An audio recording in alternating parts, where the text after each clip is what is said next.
Hey guys! So for my project, I chose to focus on vegetarianism/veganism and how the meat industry impacts our environment. So first, what is vegetarianism? And what is veganism? And how is that different from being an omnivore? Well, first off, a vegetarian is someone who does not eat meat, poultry, game, fish, shellfish, or byproducts of animal slaughter. Vegetarian diets consist of many fruits, vegetables, grains, legumes, nuts, seeds, and there's a wide range of different kinds of vegetarians, from pescatarians who exclude all meat except for fish, to ovo-vegetarians who avoid all animal products except for eggs. And then a vegan is someone who excludes all animal and animal-derived products from their diet. Basically, that includes gelatin, honey, leather, carmine, pepsin, whey, some forms of vitamin D3. And the Vegan Society defines veganism as a way of living that attempts to exclude all forms of animal exploitation and cruelty as much as possible. And then if we look at what an omnivore is just someone who eats fruits, they eat vegetables, they eat meat, they eat fish, grains, seeds, basically just a diet that probably you and me eat. So why do so many people choose to go vegetarian? Well, economic, ethical, health, and religious reasons for the most part. I'm not really going to talk about the religious reasons, but for much of the world, vegetarianism is largely a matter of economics.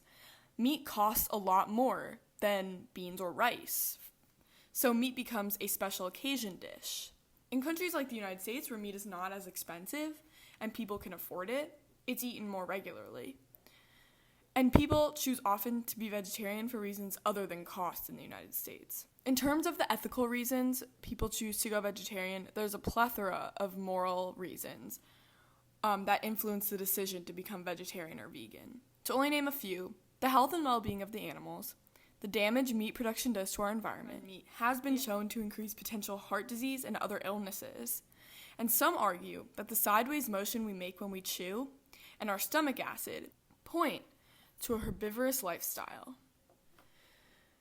So is vegetarianism more sustainable?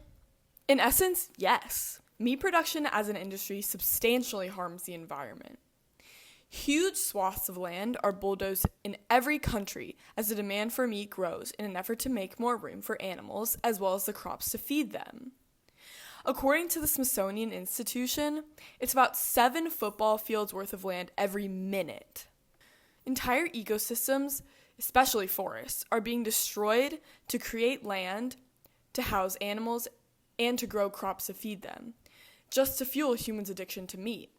Of all the agricultural land in the U.S., 80% of it is used to raise animals for food and grow the crops to feed them. Not only is valuable space for crops and land being taken, but valuable drinking water is too. Chickens, pigs, cattle, and other animals raised for food are the primary consumers of water in the U.S. A single pig consumes 21 gallons of drinking water per day, and a cow can drink as much as 50 gallons per day. The moral of the story is that it takes so many resources to produce such a little amount of meat that it's not sustainable or honestly worth it.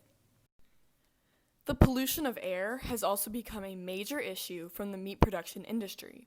As we know, carbon dioxide, methane, and nitrous oxide, when released into the air, contribute greatly to global warming.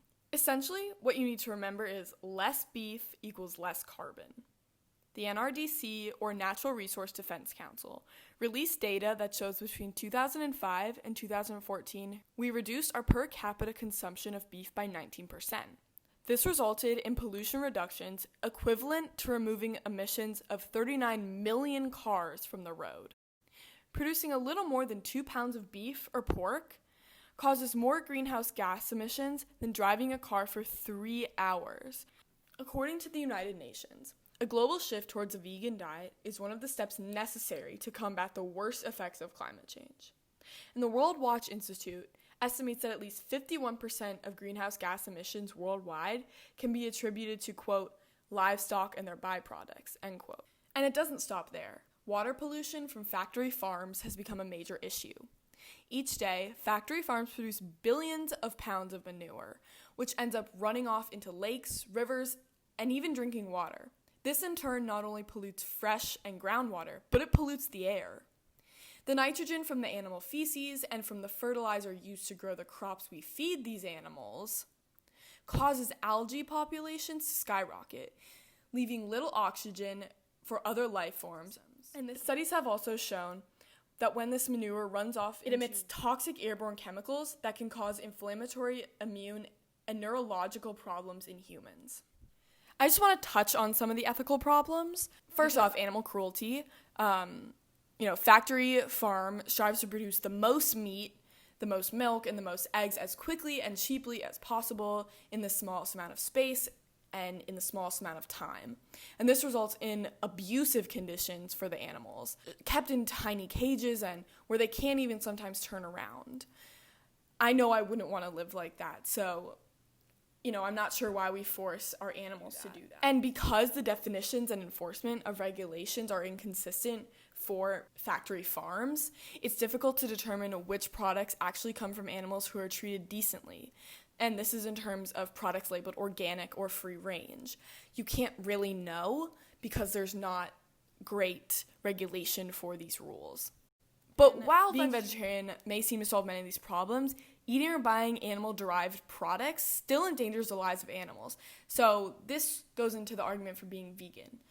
Vegans don't buy leather, they don't eat honey, and this is because the animals are still being treated poorly for those products. You're just not necessarily eating them. But I do want to bring attention to a movement called the anti-veggie movement. And many think that the notion that life is sacred, and every being's life is sacred is a naive perspective. And this idea grows from the opinion that there are natural hierarchies in the food chain. And some argue that they just love the taste of meat. Let's talk about possible solutions. If you're not willing to cut meat out of your diet completely, which is understandable, there are many ways to cut down your consumption. Weekday veg is a new lifestyle that many are trying. All you have to do is stay vegetarian or vegan on the weekdays, and if you feel like having a burger on the weekends, you can have it. This has been shown to cut one's meat intake down by 70%, and that's a huge step for us.